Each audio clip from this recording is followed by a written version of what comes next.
So, Robinhood may have been struggling in the Dutch league, but the Suriname national team, they were going places. That fantastic run to the semi-finals of the Gold Cup had seen us reach the very brink of the top 100 in the world rankings, and meant we would approach the autumn's World Cup qualifiers with confidence. There were 4 games still to play in World Cup qualifying, and it already looked like coming down to us and Haiti for top spot. First up, though, was a tough trip to Panama. Now, I would love to show you the highlights of this crucial game, but the truth is, beyond Sean Kleiber getting booked, there were none as we played out a drab goalless draw. So that made our visit to Port-au-Prince a must-win game if we were to stand any chance of qualifying. It did not look good as Haiti fired in a screamer to take the lead halfway through the first half, but we learned a lot about the resilience of this Suriname team when we played Mexico, and we would get more of that here as first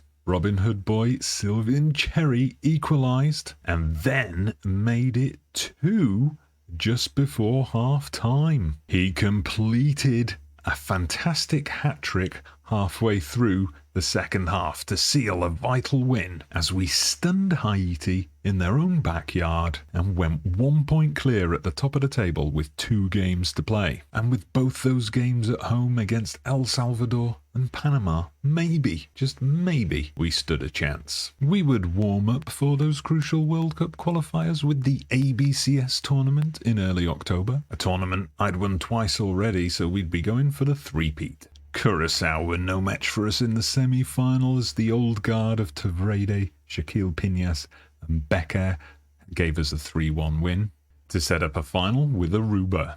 Sylvain Cherry was the man again, opening the scoring midway through the first half before Becker headed in a second. Marengo reacted quickest early in the second half to make it 3. Aruba did pull one back, but Cherry would put the cherry on top as he added a 4th, and we celebrated our 3rd ABCS tournament win in a row under my management. And now, back to World Cup qualifying.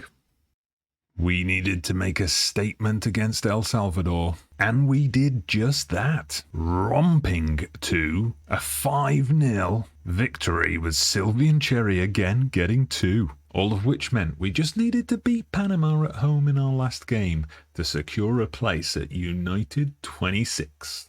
Goodmean settled our nerves with a first half strike, and Marengo added a second early in the second half. The sought-after victory was then confirmed with a 3rd from Becker, a late penalty from Panama being of no consequence, as we secured a confident, dominant 3-1 win.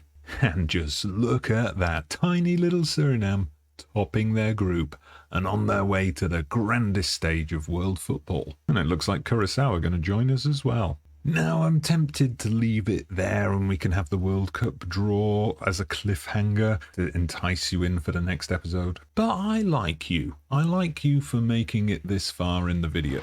So hit that like button, make sure you're subscribed to the channel if you're not already, and drop a comment down below about how well you think Suriname are going to do at the World Cup, and then we'll get on with the draw. So here we go, we've reached that point in the game. It's December 2025, the World Cup draw is made today. Yeah, now this is of course that 48 team monstrosity that some brain fart at FIFA has produced. So there are 16, count them, 16 groups of 3 to be drawn going all the way up to Group P, which is where we find Suriname. Okay, so that's most of the teams from pot 2 out. So far, we're happy to have avoided the likes of Colombia, Croatia, Nigeria, a certain Erling Haaland and Norway.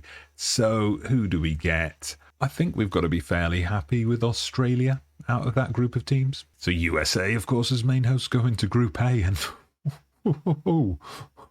what a group that is. So we avoid Spain, Netherlands, the hosts Canada, go into another group. No Portugal for us, or Senegal, or Germany, Uruguay, England, we've kept out of their way. We know how they can destroy everybody at the World Cup in FM. No Argentina. It's not looking too bad at the moment. Mexico as one of the other hosts, of course, going into K. Ivory Coast, I wouldn't have minded them, perhaps. Brazil go into Group M. So, who's left?